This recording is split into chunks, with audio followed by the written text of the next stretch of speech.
So, as I'm scanning the room, I think we'll be safe, but I know we have a couple parents who like to keep their kids with them when we were in Bible class, and I mentioned last week that we'd be going over Song of Solomon, but I probably, as I was reviewing my notes, didn't quite give as strong of a warning on that front as I probably could have. But the main reason that because I said last week we'll talk about Song of Solomon, we'll talk about Ecclesiastes. And Song of Solomon is love poetry, among other things, and we'll talk about what exactly it means when we get into it in a minute.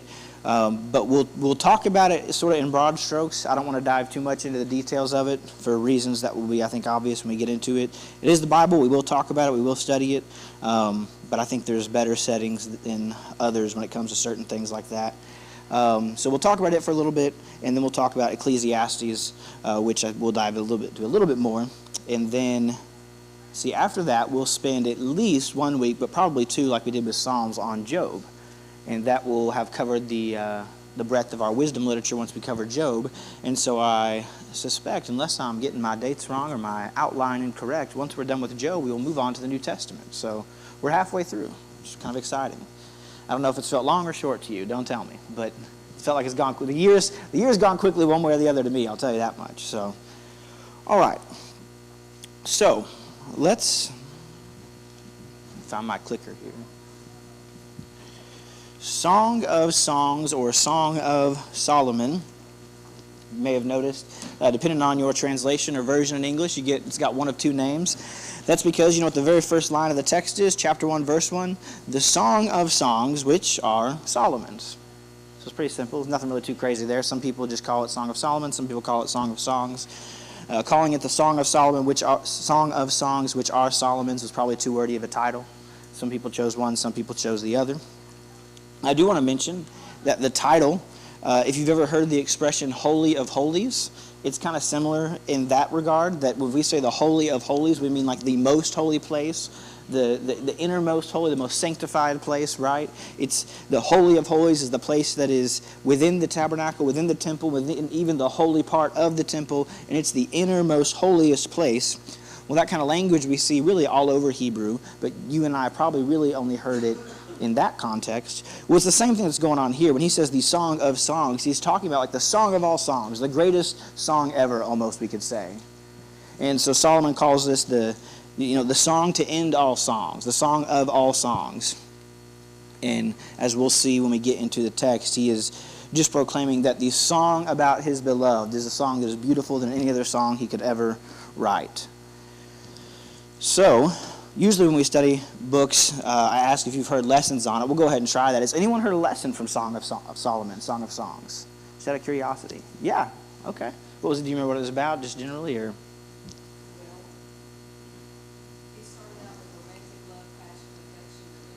Mm-hmm. Yeah.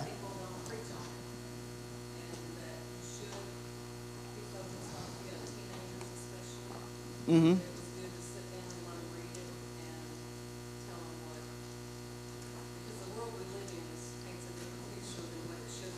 Yeah. And what dating should look like, and marriage should look like.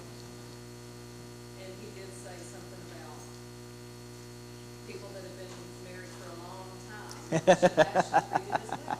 That's funny. So both new and older experienced couples. That's funny. Yeah, that's good. So yeah, you touched on a lot of things there that we'll get into in a minute in terms of understanding it, applying it. What does it mean? How can it be relevant today? So it's 8 chapters, and as Dusty mentioned for us, yes, it's largely love poetry. Most of it is written Solomon confessing his love for his beloved, and then she kind of responds to him. The author, like Proverbs, is attributed to Solomon. If you notice and you're looking at the translation, it has different headings. Some just say she and he, or her and him, or Solomon and the beloved, the bride and groom. There's a lot of different languages there. And the reason for that, and if you have a translation that has that bride and groom language, is because the book really encompasses this structure of sort of a prologue, this build-up to a wedding, the actual celebration of the wedding itself afterwards, and then sort of contemplation and reflection on the wedding and kind of a closing. So it is explicitly a celebration of the coming together of these two parties. And there's 3 main ways of understanding it that have happened kind of historically and across commentaries and stuff like that. Number 1 is, if you read it, it's the understanding you'll come to immediately of love poetry. It's kind of that immediate surface level meaning. We can tell just by the language, it's poetic, and of course we know we are in the books of poetry. But he's confessing his love. He's talking about how beautiful his beloved is. She talks about chasing him through the streets and not being able to find him. And so it's a love that is emotional and physical. It is celebrated. It is enjoyed sort of in the context of God and not hidden from him when it's done right, which is something I do want to talk about for a little bit. But I mentioned there's three interpretations, and I kind of threw them up there: love, wisdom, and the church. So the second one, and this was around even by the time of the Old Testament, this was around kind of the time of the writing and the way some of the Israelites or Jews interpret it, was that it could also talk about man's search for wisdom. And so in the same way that the bride of the beloved of Solomon chases him to the streets, calling for him, searching for him, eagerly longing for him, we see some of that same language actually in Proverbs talking about man's search for wisdom. And so we'll look at a couple verses and talk about why it could be understood that way. And then there's a third one, and this is, it's noble in its intentions, and I think there's something to it, but I don't put a lot of stock in this, and that is that it talks about Christ's love for the church. And so obviously if we look in Ephesians, if we look in Galatians, we see that this language of the church as the bride of Christ is not new to this part of the Bible. But there's certain phrases that just doesn't really work for me. That analogy doesn't really stick. And so I think it could be interpreted that way. But in terms of how do we understand the bulk of the text, I think the first interpretation is pretty much the strongest or the most, I won't say the most likely, because it can operate on multiple levels, but I would say the main one is that idea of love poetry between a husband and wife. So, I think an easy question, or at least a question I would have as I was kind of studying this, is like, so if it's love poetry between a husband and wife, why is it in the Bible? Why are we talking about this? Why is this scripture? Why did they include, I mean, we've got the beautiful Psalms of David and the account of the covenant of the Lord, and then we've got love poetry. Like, that doesn't make any sense, right? Well, I think sometimes, and I would guess if you're probably, 25 or older, all the way up 25 to 85, all 25 and older, you can probably relate to me on this. But if you grew up in the church, your view or your teaching from the church or from Christian leaders or from ministers or even potentially from your parents on sexuality in general was probably to completely ignore it and never talk about it. And then, oh no, I wonder why everyone's so confused about it now. Not yet. Not yet. I don't know if I'm equipped to handle discussion on this text for very long, to be honest with you. It's not on you. I'm not prepared enough for discussion on this book, to be honest with you. I got the things I know I want to say, and I'm going to stick to that. But in all seriousness, it's included because it provides excellent context for talking about the celebration of love, of intimacy between a husband and wife as pleasing to God. And I think a lot of times if we've come from more, I would say, just really almost restrictive backgrounds, you kind of get this idea, well, that's never right. You know, you should always feel bad. It's never something that's good. It's never something to be enjoyed or talked about. And so Song of Solomon as scripture, it just plainly paints the picture that no, when done in the right context, when done according to God's will, know that love is something to be celebrated. And it can be enjoyed in the context of God. And so it's this rich and vivid account of love. And I believe, as Dusty kind of mentioned, I believe it's desperately needed. She said that she had heard he said that to talk to your teenagers about it. And I think that's true. If you're at that stage with your kids where something I'm not at all ready to handle in the next 10 years, let me just be honest with you, is I think about how early I heard about things at school. I heard about things from my friends. I heard about things, because I went to public school, we were if you got kids in public school, they're, in the world 6 to 8 hours a day as much as they're at home. So they're hearing stuff, they're learning stuff that's not being learned from you, or that you're not teaching them. And so go ahead. And it is. My mom was a teacher for a long time, and she was a middle school teacher for, I think, almost 20 years. And she said it's insane what kids are knowing, doing, and talking about at that age versus when she started teaching. And I'm sure that, when I was that age, I was learning and hearing about it way sooner than my parents were comfortable with. And so I know I'll face the same thing as I think about raising particularly 2 boys. So it's good, and I think because I believe that its inclusion in Scripture tells us that it's good to talk about these sorts of things because they're good to hear about it from somewhere. And so let's give them a Christian perspective on it. I want to read for, and don't worry, I won't do a lot of asking people to read in this section either. But I want to read just a couple verses because it's this idea that gets repeated throughout the book a few different times, and that is not to jump into love before it's too early, not to get in it before the time is right, before it's ready, before the fruit is ripe, so to speak, it says. And of course, I had it underlined, now I can't find it. But one part that's in is Songs 3:5. And like I said, this gets repeated as a refrain throughout. It's in chapter 2, it's in chapter 3, and it's in chapter 5. But from Songs 3:5, and this is the bride speaking. She was speaking to the groom, and now she's sort of speaking to her friends or to her just other women. She says, I adjure you, O daughters of Jerusalem, by the gazelles or the does of the field, that you not stir up or awaken love until it pleases. And so there's different translations of that. It gets said a couple different times, worded a couple different ways. But if we read it in context, we see that she's pursuing her lover. She's chasing him. They're longing for one another. They desire for one another. They love and appreciate one another on many different levels. And then she kind of ends with this refrain that says, do not awaken love before it's too early, before the time is right. And I mean, you talk about a lesson that teenagers need to hear. Do not awaken love before the time is right. And so I think this is great evidence of the idea that just the Bible is also realistic about the power and the danger of desire. Obviously, we know the commands do not commit adultery. Jesus says, if I say if you lust with someone, you have committed adultery in your heart. This does an excellent job, and I think there's other scriptures we could go to as well, of talking about that, yes, these desires exist, acknowledging that they exist, right? And talking about them a little bit. And so it talks about both the good context and also the possibilities of really chaos, or I would say disorder, that arises when those desires are not channeled properly, when they're not handled properly, when things are not put into the correct godly context that they should have. And so a couple things I want to mention that I believe Song of Solomon affirms is, I would say, number one, it affirms monogamy.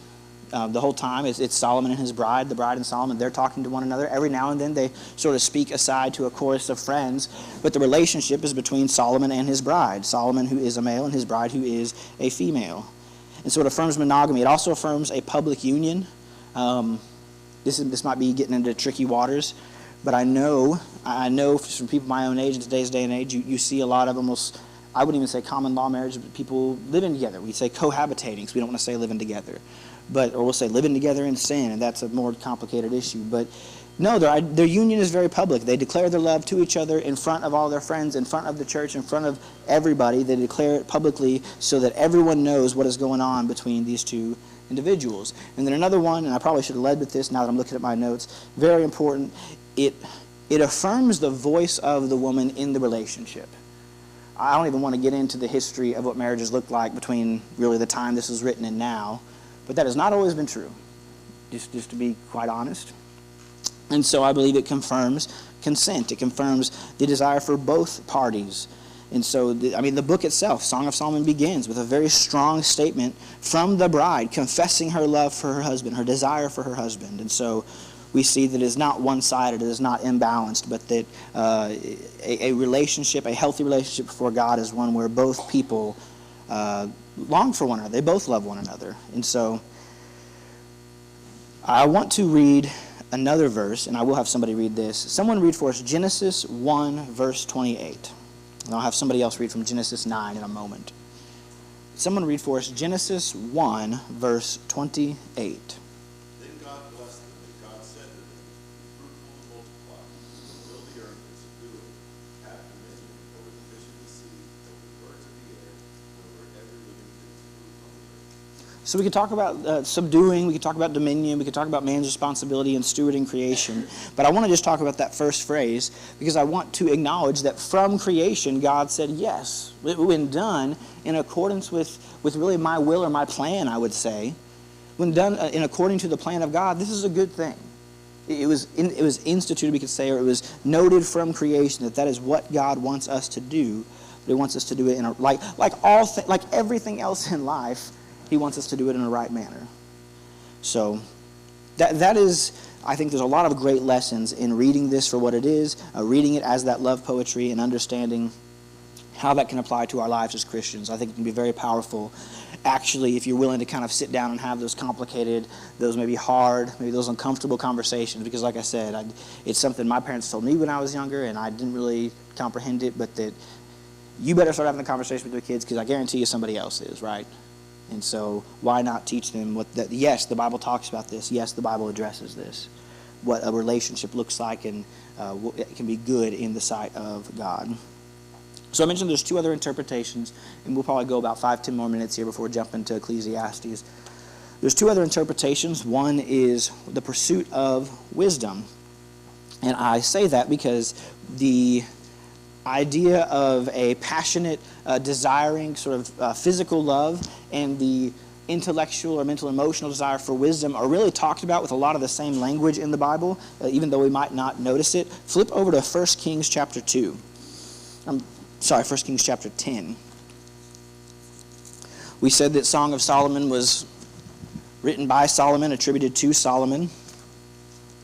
I want to read a little bit of an account that I think is very relevant to this book, to this passage that we've been studying. And this is from 1 Kings 10. We'll go ahead and read a longer section here. But 1 Kings 10 begins, "Now when the queen of Sheba heard of the fame of Solomon concerning the name of the Lord, she came to test him with hard questions. She came to Jerusalem with a very great retinue, with camels bearing spices and very much gold and precious stones. And she came to Solomon, and she told him all that was on her mind. And Solomon answered all her questions. There was nothing hidden from the king that he could not explain to her. And when the queen of Sheba had seen all the wisdom of Solomon, the house he had built, the food of his table, the seating of his officials, and the attendance of his servants, their clothing, his cupbearers, and his burnt offerings that he offered at the house of the Lord, there was no more breath in her." And so if we look at this text, which is also accounted in 2 Chronicles 9, we see that the queen of Sheba, the queen of a far-off land, she hears about the fame of Solomon. She hears how wise and how rich this king is. She says, I got to see this guy. I got to talk to him myself. And so it says she came with this great entourage. I would say she dolled herself up. It's saying she came bearing spices and gifts and precious stones. And they meet one another. They're talking, and it says she told him everything that was on her mind. And we kind of think, I think if you're reading this, you might expect this to go somewhere. But really, the heart of what happens is right here in verse 6. It says, "And she said to the king, the report was true, that I heard in my own land of your words and of your wisdom. But I did not believe the reports until I came and my own eyes had seen it. And behold, half was not told to me. Your wisdom and prosperity surpassed the report that I heard." And so she says, "Your men and your servants are happy. Blessed be God who has set you on this throne." And so what's interesting to me is that the queen comes from a far-off land. She comes to visit Solomon because, like I said, she's heard about his greatness. And when she gets there, she's not struck by his beauty. She's not struck by his wealth. She's not struck by all of the many concubines or wives that he has or any of that that's going on. And they meet one another. And what happens, they spend all night talking, it says. And I mean that literally. They spend all night talking. It says she answered all the questions that were on her mind. They discuss wisdom. Wisdom is actually the center of this exchange. We would almost expect it to be something else. But it says, no, she longed to talk to him because she was amazed at his wisdom. And it says at the very end of that little, the half of the chapter there in verse 13, that King Solomon gave to the queen all that she desired, whatever she asked, besides what was given to her by the bounty of King Solomon. And so because she came to him and because they had this long, great talk about wisdom, he in turn gave her wood and spices and gifts and myrrh and perfumes and great precious stones from their treasury. But this is just one of the many passages we could read that emphasize or really put at the center the importance of wisdom and the appropriate desire we should have for wisdom. I wanted to look at, flip over to Proverbs. We'll jump back to the wisdom books here. Because I said it can be understood, several parts of Song of Songs can be understood as man's pursuit for wisdom. And so I just wanted to read a couple verses that I think show the similarity of language between songs and Proverbs, for example. So if we look at Proverbs chapter 1, verse 20, Proverbs 1:20. I'll go ahead and ask somebody to read that for us, actually. Proverbs 1, verse 20 and 21. Wisdom calls aloud outside, she raises her voice from that stone square. She cries out and she concourses at So for starters, I can't remember if we talked explicitly about this, but when we were studying Proverbs, we said there is this personification as Lady Wisdom, right? She's talked about as this virtue, is talked about as a person, as a lady. And it says she cries out in the streets, she searches everywhere. We'll look at Songs chapter 3. And go down to verse 2. It says, I will rise now and go about the city, in the streets and the squares. I will seek whom my soul loves. I sought him, but found him not. The watchmen found me as they were about in the city. Have you seen him whom my soul loves? And so two things. One, you've probably heard that phrase or that line before. I have found the one whom my soul loves. That is from Songs. It's another one of those at the center of our study. But it says she went about the streets. She was searching. She was looking for the one who she desired for. And that similar language that we see in Proverbs that talks about the pursuit of wisdom. If we looked at Proverbs 1 through 9, we could see this over and over, talking about the fruit of wisdom is more precious than gold and sweeter than honey. Well, that's the same thing that David says about wisdom. It's the same thing David says elsewhere about God's word. And so we could look at the warnings in Proverbs 6 and Proverbs 5 that say, do not pursue adultery, but instead pursue wisdom. Do not pursue fornication, but instead pursue wisdom. And so wisdom is kind of held in contrast to infidelity. And so wisdom is seen as an alignment of a correct relationship, a right relationship, a relationship that is pleasing to God. And so there is this tie elsewhere in the Bible, in the breadth of Scripture, of wisdom and a relationship or a love that is right in the sight of God. And so I think there's definitely, we could see parts of the songs as being read as a pursuit of wisdom. And then I wanted to mention this, just two more verses, because I said some people will say, well, this is about Christ and the church.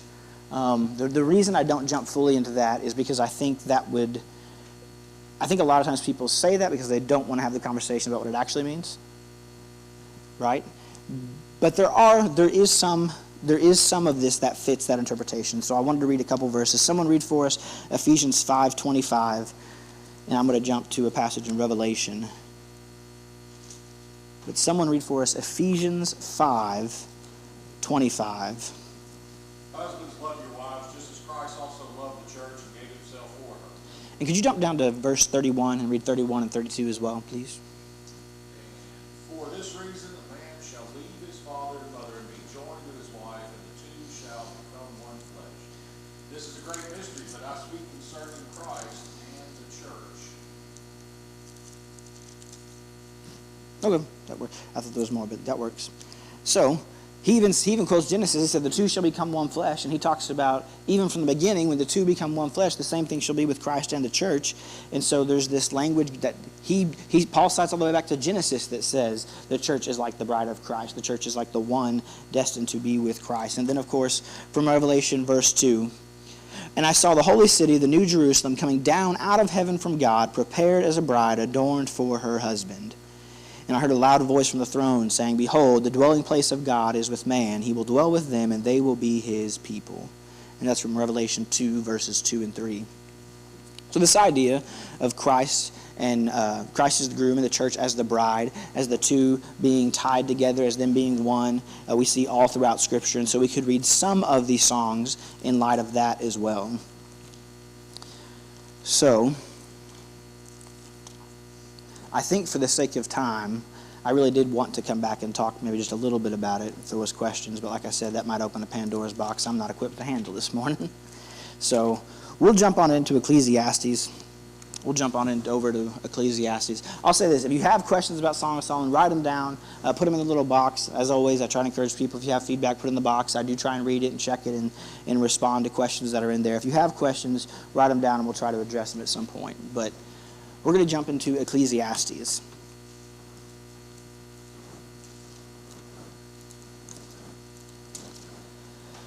So, Ecclesiastes is another of the wisdom books. The title comes from this Greek word ecclesiasticus, which means the speaker of the assembly, sort of, which is somewhat of a word from the parallel that the Hebrew says right there in verse 1. It says the words of the preacher. If you have a footnote, it probably says the convener or the collector, and it has this Hebrew word koholeth. All those kind of mean the same thing. The speaker of an assembly, the preacher is a pretty good modern word to fit what that means. So if you were someone who, like me, you read Proverbs and you're maybe a little cynical, or maybe you're a little pessimistic, and you say, well, what about all the times that doesn't work? Right? Proverbs says things like, well, if you follow God, if you do what is right, you will prosper. If you seek the will of God, good things will happen in your life. If you do the right thing, God will reward you. And like I said, if you're a little bit more cynical, or some people say pessimistic, I would say realistic. Like me, I look around and say, well, what about all the times that doesn't happen, right?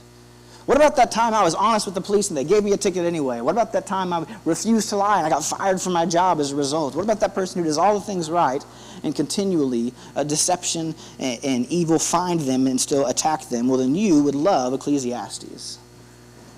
Because Ecclesiastes is an excellent, sometimes referred to as a good third voice, or the second voice between Proverbs and Job and Psalms. I'm sorry, Proverbs, Job, Ecclesiastes, Proverbs, and Job. Yes. If you take the strictest definition of the wisdom literature, some people say Psalms is separate, well, that's poetry. Ecclesiastes, Job, and Proverbs are the three voices in the wisdom literature that kind of contrast one another a little bit. Proverbs presents the general truths from God's word, the general idea that, yes, it is wise to obey God, it is wise to seek God, and it also says if you do that, you will generally have a good life. You will be rewarded. Someone read the verse 2 and verse 3 of Ecclesiastes 1 for us. Everything is meaningless, says the teacher. Completely meaningless. What do people get for all their hard work under the sun? Generations come and generations go, but the earth never changes. Thank you. So, Proverbs says, seek God and you'll be rewarded, right? Work hard and you will store up for yourself good treasures. Things like, we would almost interpret that and say, invest in the stock market and it'll be good for your future. What about the time I did that and in 2008, the whole bottom fell out of everything, and now I have no retirement? What now, huh, Proverbs? I heard someone say one time, well, it's the book of Proverbs, not the book of promises. And I think that's very applicable. There are general truths that if you do them, they will be wise, they will be good for your life, they will be certainly good for your soul. And then Ecclesiastes begins, vanity, vanity, all is vanity. Almost as if to say, none of this matters. It's kind of what it sounds like in an initial read. What does man gain by all the toil at which he toils under the sun? A generation goes and a generation comes, but the earth remains forever.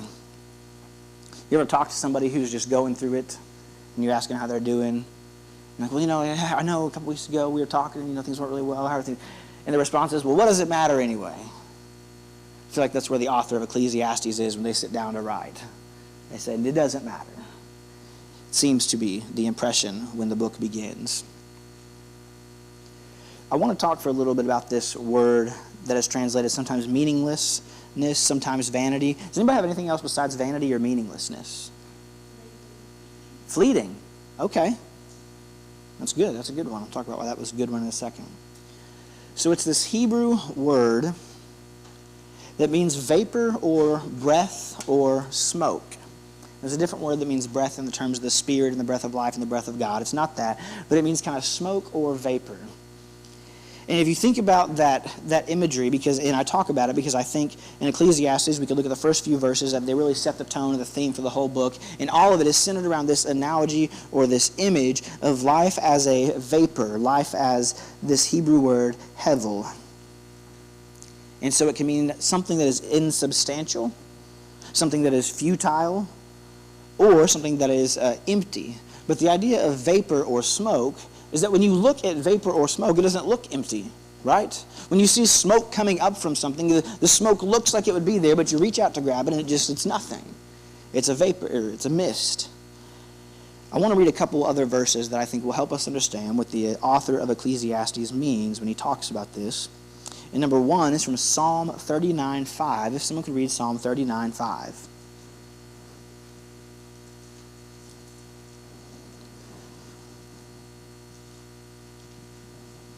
Indeed, you have made my days as handbreadths, and my age as nothing before you. Certainly every man at his best state is but vapor. So read that last line for me one more time. Every man in his best state is but vapor. Certainly every man at his best state is but vapor. Every man at his best state is but vapor. So every man at his best, even when life is good, even when things are great, even when we don't have any worries, even when we finally got the house paid off and we're able to retire and we're able to sit back on it, we're able to kind of look on what we have earned, the psalmist and the wisdom literature says, but none of it really matters anyway. Because it's fleeting, right? It's temporary. I heard someone say it's the good news for the poor and the bad news for the rich, that it's all fleeting anyway. Can I say something now? Sure, go ahead. Everything you do all your life never goes away. Okay? When you stop to help somebody, it stays there on their mind. Not that. I had something happen yesterday that I done for a guy 4 months ago. And he didn't forget it. He come back and said, "You're the guy that done something for me." And he paid for my lunch because Well, that's good. I jumped his truck, started for him. He had the whole gas lines blocked up and everything. So Wilton says not everything is fleeting. Not everything is meaningless. And I think you're onto something. Because, Remember what you do for them all their life. well, what is it that Paul says, right? Faith, hope, and love. And of these three, love remains, or love endures, love persists. Remembering all the spankings I got from my dad. And it That was love, right? helped me. Yeah. So, Can I interject? I mean, the whole book is basically put it in modern slang. Solomon is saying, I've been there, I've done that, I got the t-shirt, and I found no joy in it. I search after God, because all of this material stuff, all of this worldly stuff, I've done this, there was no joy in it. I was grasping at vapors, I was trying to grasp the wind, I got in it. And so this whole book is a story of Solomon trying to find pleasure and joy in all of these different things. And then his final conclusion in chapter 12 is, it's found in God. And so, to Wilton's point, not everything is fleeting. Well, 3 generations from now, nobody's going to remember who Terrence Caldwell or Van Herndon is. I'm sorry, that's just the way that life goes. But if we promote the principles of God, then whether our name is remembered or not, that shouldn't be our focus. Those principles will carry on. So whether you're doing something nice for somebody,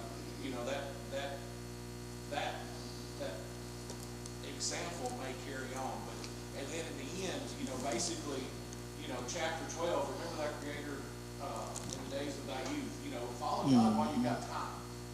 Will the evil days draw nigh and the years come when thou shalt say, I have no pleasure. And don't wait until you're old. And then the rest of that passage is an allegory talking about how the body is giving way, how man's body is giving way. And, it talks about when the grinders cease, that is an allusion to the teeth. Because, who in here is older and has bad teeth? And then verse 13, it says, let's hear the conclusion of the matter. Fear God, fear God and fulfill his commandments, for that is man's all. And that's basically, not everything is fleeting if you have the proper perspective, and that is to follow God. well, we were going to get there, but we can jump to chapter 12. Okay, I'm sorry. No, it's all right. I just, No, y'all are fine. Well, I got a couple verses I want to get to, and I feel like y'all are getting too far ahead of me. So I wanted to, someone read for me James 4:14. Because when I read the first few verses of Ecclesiastes, my mind, as soon as I read it and I see that it means vapor, and it talks about the span of life and what life means or does not mean, what is important, what is important, I jump to James 4:14. Whereas you do not know what will happen tomorrow, or what is your life? It is even a vapor that appears for a little time and vanishes away. So, I guess, reinforce or reiterate and kind of echo what Van was saying, if we read James 4:14, James is not a nihilist. He's not saying nothing matters. He's not saying nothing at all matters, your life is worthless, just don't worry about trying to do anything. Because if we read James, what does James talk about the entire book of James? He talks about working. He talks about working and not just having a lame faith. But no, you should do something. You should do the right things. You should act. You should work hard for the Lord. And so it wouldn't make any sense if he was saying that, no, nothing matters. But he's saying, in the context of James 4, when you're laying plans and you're talking about going to this city and we're going to make this kind of money and we're going to sell this and make this profit, he says, what is your life but a vapor? It is there and then it vanishes away. That idea is found all throughout Ecclesiastes, as Van mentioned. Look at Ecclesiastes 1, verse 13. Actually, I'll go ahead and intro it with that setup of verse 12. I, the preacher, have been king over Israel and Jerusalem, and I applied my heart to seek and to search out by wisdom all that is done under heaven. It is an unhappy business that God has given to the children of man to be busy with. I have seen everything that is done under the sun, and behold, all is vanity and a striving after the wind. And so he says, as Van kind of put rightly, I tried to get all the money in the world. Tried to have all the precious stones. I tried to rule all the kingdoms. I tried to have all the women. I tried to have all the nice cars or the nice horses. And he says, you know what I found is that none of that really made me all that happy anyway. In fact, I think if we go to read 2 Kings, we see the more Solomon had, the more miserable he was. And he died unhappy and his kingdom was divided. But if we jump to chapter 12, actually, I'll say this before I get to chapter 12. You said a very good point. I've been there, done that, got the t-shirt. Proverbs is a perspective on wisdom this is the wisdom that is passed down from the generations. This is the wisdom of our ancestors. This is the wisdom of the ancients. These are things that people have always said that seem to be generally holding true. Whereas Ecclesiastes almost comes with this almost experimental bent and says, well, you know what? I tried to accumulate all the wealth for myself, and it didn't really make me happy. I tried to pursue all the fleshes of life, and that didn't really make me happy. And so then he sits back and goes, so what? What is the meaning in life? Because I've tried all the things that the world tells me to be happy, and it hasn't made me happy.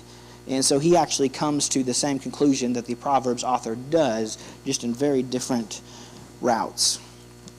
And so, with that in mind, flip to Ecclesiastes 12. Someone read for us verse 6, 7, and 8, please. Ecclesiastes 12, verse 6, 7, and 8.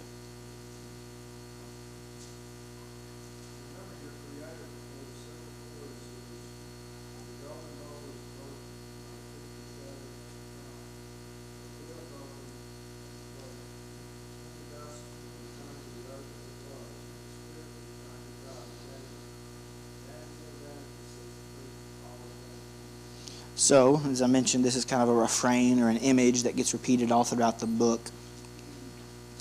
And he says, the silver cord, the golden bowl, the pitcher is shattered, the wheel is broken, the dust returns to the earth, and the spirit returns to God who gave it. All of the things of the earth appear to be vanity or emptiness. They appear to be vapor. And he says in verse 9, besides being wise, the preacher also taught the people knowledge, weighing and studying and arranging many proverbs with great care. The preacher sought to find words of delight, and uprightly he wrote words of truth. The words of the wise are like goads, and like nails firmly fixed are the collected sayings. They are given by one shepherd. My son, beware of anything beyond these. Of making many books there is no end, and of much study is a weariness of the flesh. The end of the matter all has been heard. Fear God and keep his commandments, for this is the duty of man. For God will bring every deed into judgment with every secret thing, whether good or evil. So if we read verse 13 and 14, it's not quite that nothing matters. It's not quite that, well, nothing you do matters. It's not quite that everything is pointless. Because he says, fear God and keep his commandments. This is our purpose. And much as James would, much later, he echoes the same thing, that we should actually be careful what we do. We should be more conscious of how we live. We should be more aware of what we do and how we treat people. For God will bring every deed into judgment with every secret thing, whether good or evil. And so what matters is the wisdom of God, fearing God, keeping God's commandments, the judgment of God. These are things that matter. And he comes to this conclusion after kind of going around and about with a handful of different topics in the book. The book talks about relationships, it talks about age, it talks about the contrast of wisdom and folly, and some of these chapters on that contrast of wisdom and folly sections, like in chapter 7 and in chapter 10, chapter 11, we could find a lot of parallels to the Proverbs and the Psalms, a lot of similar language, because it really is that same theme that wisdom is better than folly, that wisdom is obeying God, folly is not. But I want to talk about, in our last couple minutes, verse 11 there, that last chapter. Because it says, the words of the wise are like goads, and like nails firmly fixed are the collected saying. Does anyone know what a goad is? And I did not before I had to really study this. The stick that shepherds would use, not the staff, but they would It's the bottom end of the... Yes. So it's the bottom end of a shepherd's stick. And if you've heard that line, oh goodness, I'm not going to remember it now, but it's in Acts, it is hard for you to kick against the goads.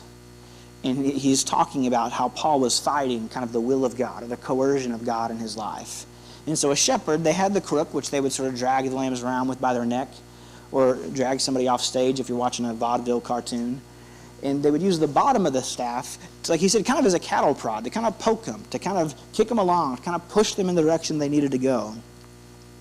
And I like that use of that same word in the New Testament helps us understand it a little bit in the Old, because he says, the words of the wise are like goads, and like nails firmly fixed are the collected sayings. They are given by one shepherd. We could dive into all of the analogy of firmly fixed nails and the shepherd and what exactly that means in terms of Jesus' language about the good shepherd and all that. But the words of the wise are like goads. My version says, the words of the wise are like cattle prods, painful. There you go. There you go. They're like cattle prods. Second, well, I guess as the writer says, that is the end of the matter. All has been heard. Thank you, guys.